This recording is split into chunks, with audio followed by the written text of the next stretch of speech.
wabarakatuh. Saya Sailai Putrianto dengan NIM 23831100057 akan menjelaskan terkait UTS Perhubungan Hukum Keluarga Islam di Dunia. Ada beberapa poin yang akan saya jelaskan pada video ini. Yang pertama terkait kodifikasi hukum Islam kontemporer. Nah, kodifikasi hukum keluarga Islam merupakan sistematis untuk menghimpun aturan-aturan hukum Islam yang tersebar dalam berbagai kitab fikih klasik ke dalam satu naskah peraturan perundang-undangan yang resmi.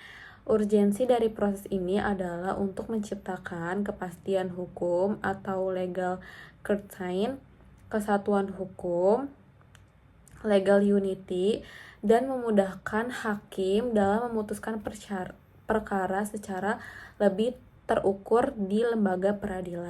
Nah, selanjutnya adapun karakteristik kodifikasi tradisional vis kontemporer.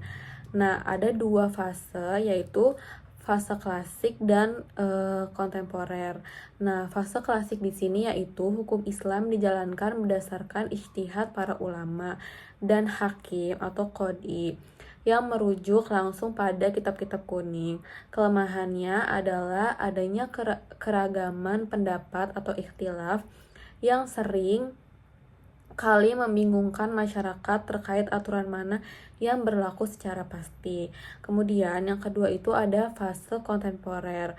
Nah, negara-negara muslim mulai melakukan pembaruan melalui kodifikasi. Jadi hukum tidak lagi hanya menjadi milik otoritas agama saja, tetapi juga menjadi otoritas negara dalam bentuk hukum positif. Nah, kemudian yang ketiga itu adalah metodologi pembaruan hukum Islam. Nah, dalam proses kodifikasi kontemporer, terdapat beberapa pendekatan utama yang digunakan untuk menyesuaikan hukum keluarga dengan konteks zaman. Nah, yang pertama itu ada tahayur atau eklektimisme, yaitu memilih pendapat dari berbagai mazhab, tidak terpaku pada satu mazhab saja, yang dianggap paling maslahat dan relevan dengan kebutuhan masyarakat saat ini. Nah, kemudian yang kedua ada talfik, yaitu menggabungkan beberapa elemen dari pendapat mazhab yang berbeda dalam satu persoalan hukum untuk mencapai solusi yang lebih adil. Nah, yang ketiga itu ada siasah syariah, yaitu keterlibatan otoritas penguasa atau pemerintah dalam menetapkan regulasi demi kemaslahatan umat atau al-maslahah al-amah. Nah, yang keempat, adapun fokus isu dalam kodifikasi kontemporer hukum Islam, yaitu yang pertama adalah pembaruan dalam kodifikasi hukum keluarga Islam tersendiri, biasanya menyentuh isu-isu yang krusial seperti batasan usia minimal pernikahan, prosedur dan persyaratan poligami yang lebih ketat, terus hak-hak perempuan dalam perceraian dan pembagian harta bersama, dan yang terakhir, pencatatan pernikahan sebagai instrumen perlindungan hukum bagi istri dan anak. Nah, selanjutnya ini ada materi kelima, yaitu terkait perbandingan hukum keluarga berdasarkan chapter Comparative Family Law, ditulis dari James M. Scribb.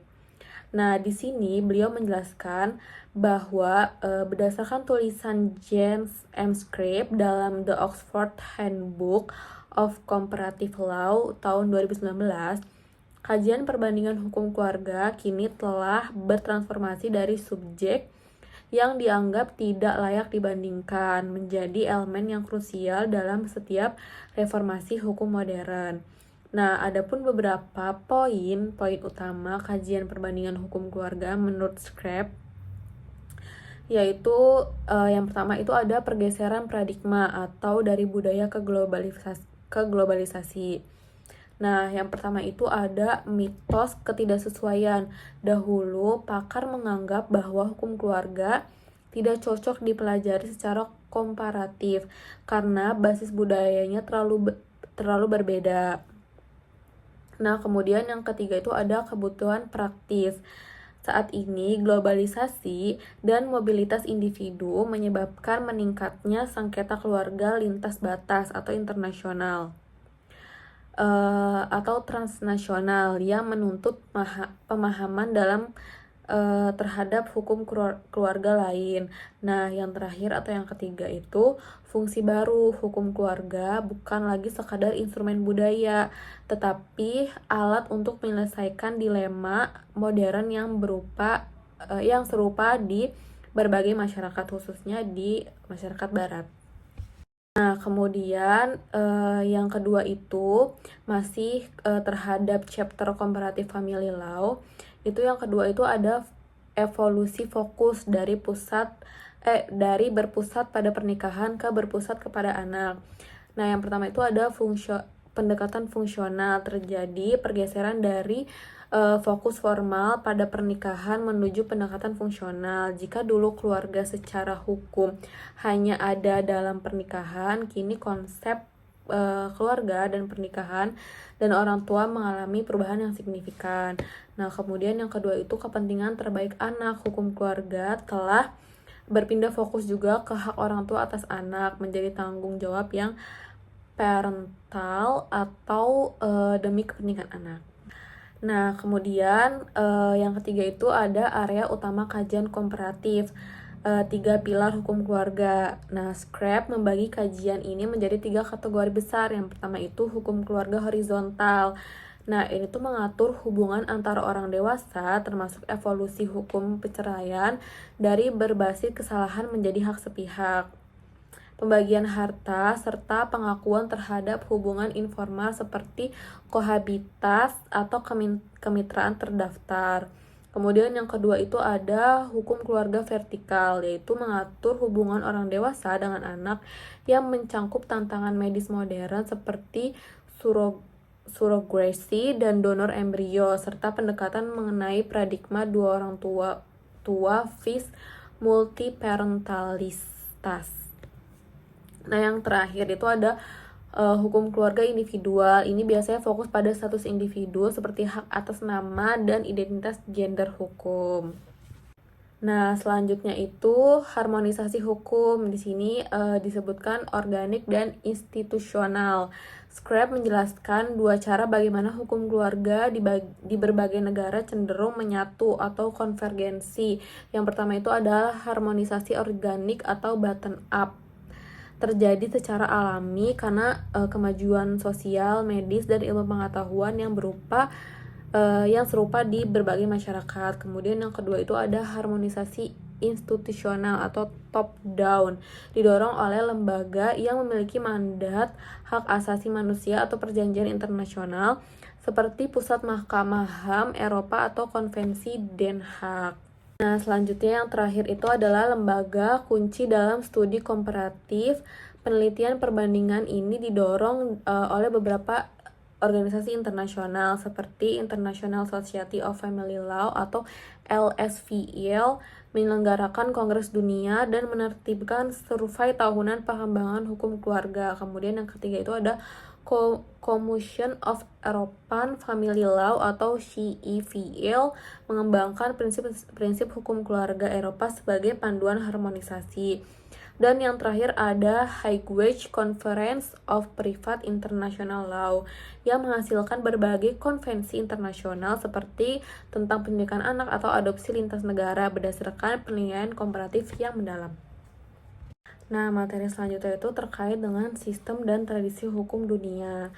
Nah, sistem hukum dunia secara garis besar itu terbagi menjadi 2 tradisi utama, yaitu yang pertama adalah civil law yang mengutamakan kodifikasi hukum tertulis sebagaimana dipopulerkan oleh Kode Sivil Napoleon, serta common law yang berbasis pada adat kebiasaan dan putusan hakim atau judge-made law.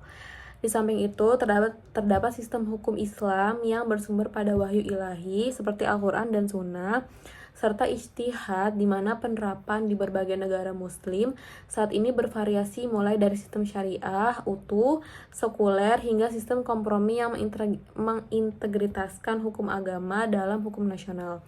Saat ini, tantangan globalisasi mendorong terjadinya konvergensi dan harmonisasi antar sistem hukum tersebut guna mengatasi berbagai persoalan internasional di masyarakat modern. Nah, selanjutnya di bab sistem dan tradisi hukum di Indonesia itu ada beberapa contoh. Nah, yang pertama itu ada civil law atau hukum sipil.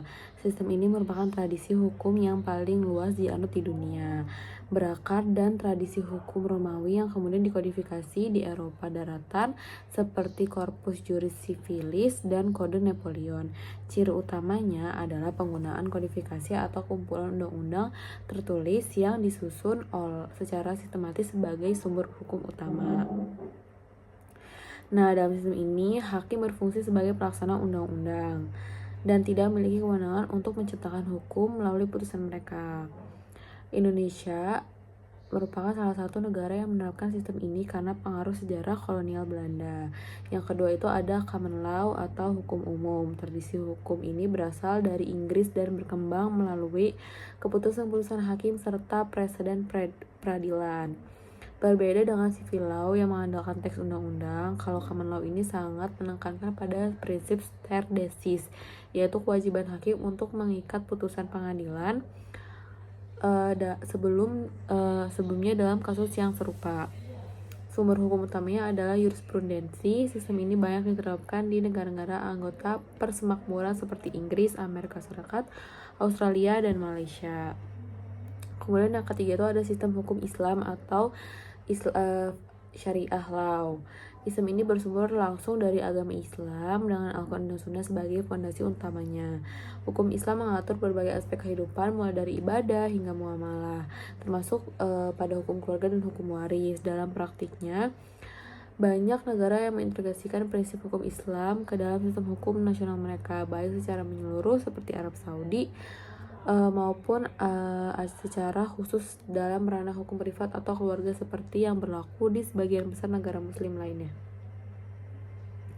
Yang keempat itu ada sistem hukum sosialis. Sistem ini berkembang di negara-negara dengan ideologi Marxis-Leninis. Fokus utamanya adalah perlindungan terhadap kepentingan negara dan kepemilikan kolektif atas alat produksi. Hukum ini dipandang sebagai instrumen politik untuk mencapai masyarakat sosialis. Meskipun banyak negara ex-Uni Soviet telah beralih ke sistem civil law, unsur-unsur hukum sosialis masih dapat ditemukan di negara-negara seperti Tiongkok, Kuba, dan mengalami reformasi untuk menyesuaikan ekonomi di pasar global. Nah, yang kelima itu ada sistem hukum adat. Hukum adat didasarkan pada norma, tradisi, dan kebiasaan yang tumbuh secara organik dalam suatu komunitas masyarakat tertentu dalam berabad-abad. Aturan ini biasanya tidak tertulis, namun ditaati secara turun-temurun karena dianggap memiliki kekuatan yang mengikat secara moral dan sosial.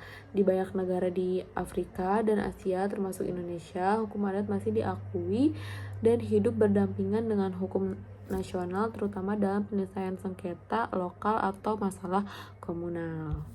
Nah, kemudian materi selanjutnya yaitu terkait kodifikasi dan pembaruan hukum keluarga Islam di negara-negara muslim. Kodifikasi hukum keluarga Islam di berbagai negara muslim merupakan upaya transformatif yang menyatukan beragam ijtihad ulama ke dalam satu naskah undang-undang yang sistematis demi menjamin kepastian dan kesatuan hukum bagi masyarakat. Melalui metode seperti takhayur dan siasat syariah, negara-negara seperti negara Turki, dan Mesir mempelopori pembaruan dengan mengatur batas usia minimal pernikahan, pengetatan prosedur poligami, hingga kewajiban pencatatan sipil untuk melindungi hak-hak perempuan dan anak. Proses ini dilakukan secara efektif mengubah sifat hukum keluarga dari sekedar karya ahli hukum atau juris law menjadi hukum perundang-undangan negara atau statutory law yang lebih responsif terhadap dinamika sosial dan rasa keadilan di era kontemporer. Nah, kemudian materi selanjutnya yaitu terkait kodifikasi dan pembaruan hukum keluarga Islam di negara-negara muslim. Kodifikasi hukum keluarga Islam di berbagai negara muslim merupakan upaya transformatif yang menyatukan beragam ijtihad ulama ke dalam satu naskah undang-undang yang sistematis demi menjamin kepastian dan kesatuan hukum bagi masyarakat. Melalui metode seperti takhayur dan siasat syariah, negara-negara seperti negara Turki, dan Mesir mempelopori pembaruan dengan mengatur batas usia minimal pernikahan, pengetatan prosedur poligami, hingga kewajiban pencatatan sipil untuk melindungi hak-hak perempuan dan anak. Proses ini dilakukan secara efektif mengubah sifat hukum keluarga dari sekedar karya ahli hukum atau jurist law menjadi hukum perundang-undangan negara atau statutory law yang lebih responsif terhadap dinamika sosial dan rasa keadilan di era kontemporer. Sekian dari saya penyampaian materi terkait perhubungan hukum keluarga di dunia Islam sebagai salah satu ujian tengah semester. Kurang-kurangnya mohon maaf apabila ada kesalahan dan kehilafan. Wassalamualaikum warahmatullahi wabarakatuh.